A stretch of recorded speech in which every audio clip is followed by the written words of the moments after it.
We're having a look at OpenLP today, which is software that we use for projecting song words and Bible readings and media clips to the screen during services. If you come to the computer and you're due to operate the PC for a service and you find that OpenLP isn't already open, then this is the little icon that you need to look out for, this blue and white one, and you can click on that to start the program, or usually on the PC in the church there's a copy of the icon up on the screen here and it says lyric projection or something like that. So we click there to get started. OpenLP is open source software, which means it's freely available. You can go to their website, there it is there, openlp.org, and download the software if you're interested. And it's constantly being developed and improved. This is version 2.05 that we're having a look at today. When you first open up the software, you will look at this section of the screen here, the service manager, to see what songs are being projected for the service on that day, what Bible readings and so on. If you come to the screen and it's blank like it is here, or if there is outdated information in this box, maybe you've come to an 8:30 service and there is still the details there from the 7 o'clock service, then you need to open the correct set, and you do that by clicking on this little blue icon, which opens up a folder listing a number of sets for services that have been saved in the past. And you can see the naming convention that we use here to identify the correct set. This is the 8:30 service from the 21st of September 2014, and so we're going to open that file. And now you can see a list of songs that will be projected. There's a multimedia file there, a Bible reading, some liturgy, more songs, and right at the top of the set is a series of images. You can see that if we open that up, that there are two JPEG files there, two photographs, two images that are going to be displayed in this set of images. And this is the slideshow that we show before the service. It basically contains some advertisements or welcome slides. So usually when you come to the computer about 10 minutes before the service is due to start, you might get the slideshow running and then just let it cycle until it's time to start. To get the slideshow going, double click on the first of the images, like so. And this little box down here shows you what would be displaying on the main screen. That's the first image there. If we go to the second one, you'll see that this box changes down here. And we want these to run as a slideshow, so we want them to continuously cycle, and to do that you need to start up the slideshow by pushing that little button there. And you'll see that every 5 seconds the slides will change. You'll see them cycle through. There we go. So leave that up on the screen, and that can continue until it's time to start the service, and you take your cue from the preacher or the worship leader or whoever is up front. When somebody comes to the front and begins to speak, that would be a good time to blank out the output to the screen so that people aren't distracted.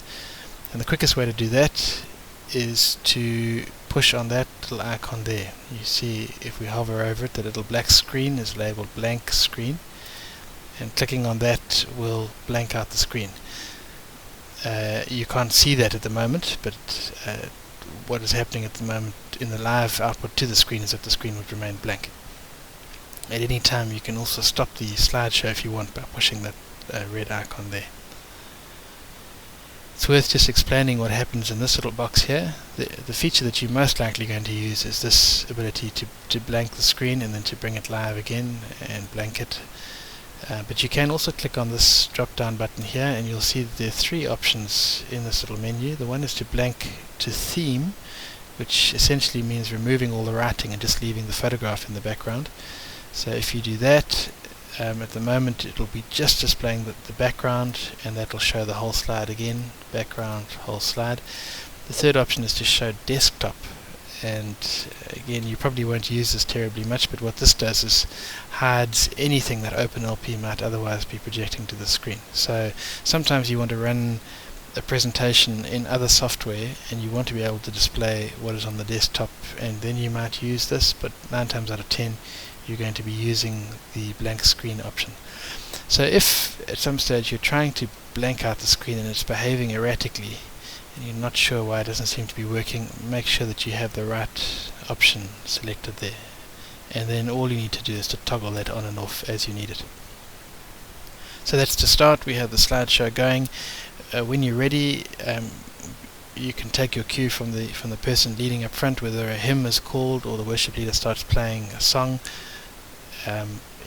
It's as simple as double clicking on the song to get it going, and then this screen here for songs will change and you can navigate your way through the verses of the songs.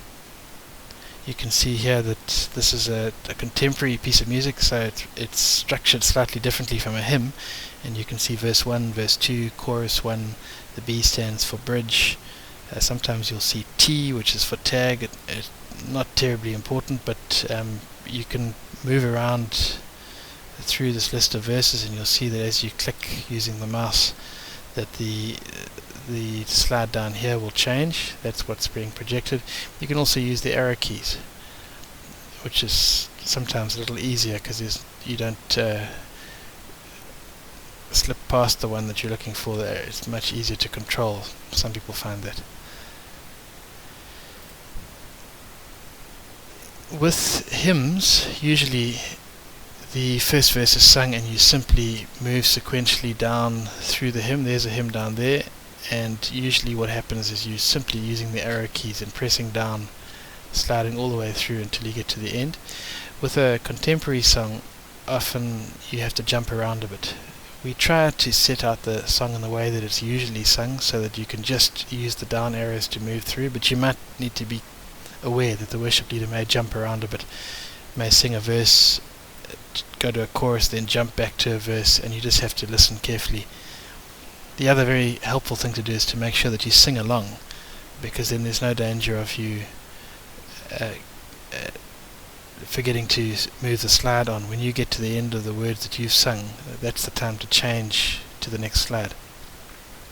Another key thing to remember when shifting between slides is to not change the slide only when people have sung the very last word in the slide, but rather to change somewhere there in the middle of the last line when people have read the last line, so that they're not caught by surprise by the time we start singing on the next slide. There needs to be enough time to see the slide change, read the next line without being left behind. Having a look through the Service Manager to see some of the other types of content, there is a Bible reading, and it works very similarly to a song. If you double click on the Bible reading, you can see a whole page of text comes up, and again it's just a question of using the mouse to click on the next slide as the reader gets to the end of the previous slide, or using the down arrows if you prefer using the keyboard. Communion liturgy. Liturgy slides are called custom slides. You can see that they're stored over there, and again the process is very similar, and you can navigate through the slide using the arrow keys on the keyboard or the mouse, and at any stage you can blank out the screen. So in the communion service, for example, we come to a point where communion is received, and there the slide explains that, but sometimes in some liturgies you actually at that point want to blank out the screen and then turn the screen back on again after communion has been served. Just one more detail to show you, and that relates to multimedia. This is a video clip, and you are able to start the video clip by double clicking on the clip in the Service Manager. This is a piece of an advert for the movie Amazing Grace. We're not actually going to be able to see the video in this tutorial, but it would display on the screen. We're just going to hear the sound in the background. So when I double click on it, that's what happens. But this hasn't started because we have the screen blanked out, and so double clicking on the clip will make no difference until the screen is live. So the screen needs to be live, and then we can push play and start the clip. We'll risk everything. Payment in kind. There's nothing you have I'd want. and pause it again, and you can see that there was a clip playing in the background there. If we go back to the song, and now that the screen is not blacked out, double clicking on the video clip should actually start it immediately. We'll risk everything. Payment in kind. There's nothing you have I'd want, Your We can blank out the screen at any moment, we can pause, or we could stop and move the counter back to the beginning. So that's video. The other piece of media that we can use in certain songs is to play an audio clip in the background while a song is being played.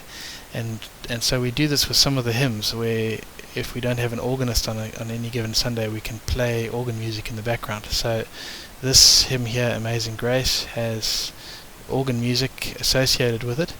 And so when you double click on this track, and let's just undo, make sure that the screen is live, it looks just like a normal song, but the one difference is that there is this button here, which is a pause button. And so if we're going to play this hymn, you can unpause the audio and organ music will play in the background, and then all that the person operating the computer needs to do is to move the lyrics as we get to the end of each verse. So this is how that works.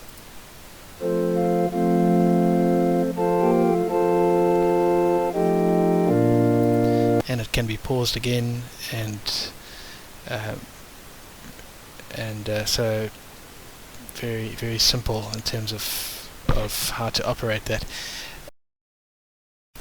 One more thing to say about media clips that relates to the volume level of a video clip or an audio clip. That's something that you can control from where you're sitting.